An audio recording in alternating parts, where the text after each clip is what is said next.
One of the other areas, of course, that has been impacted by this has been just schools and the ability for our children to be in schools. We know that you have said vocally that you believe that we should be getting students back into the classroom. We're looking at some of these numbers that we're seeing in our daily COVID cases. Obviously, the numbers are going down. What are your thoughts, and have you had any discussions with education leaders to see how we can get students back into the classroom?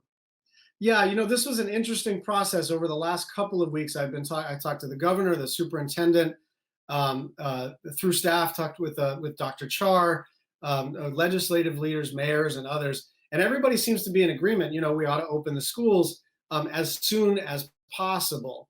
And the CDC changed their guidelines to basically say 6 feet of social distancing is not a prerequisite. It should be done to the greatest extent practical.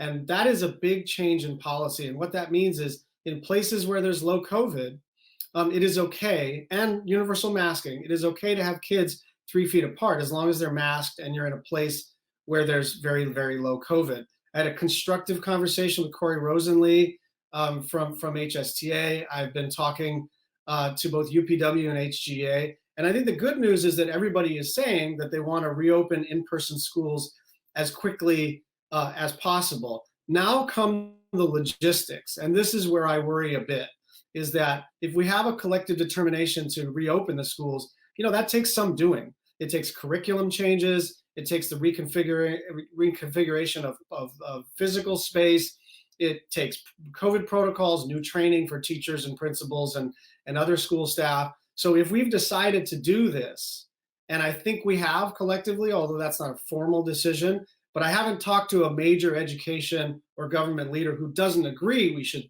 reopen the schools as soon as it's possible, then the logistics are going to be tremendously challenging. And if we don't get started right away, then we're going to lose the fourth quarter of the academic year. And so the kind of logical pivot point would be for us to kind of operationalize some of this stuff so that we could have spring break and then try to do in-person learning to the greatest extent possible.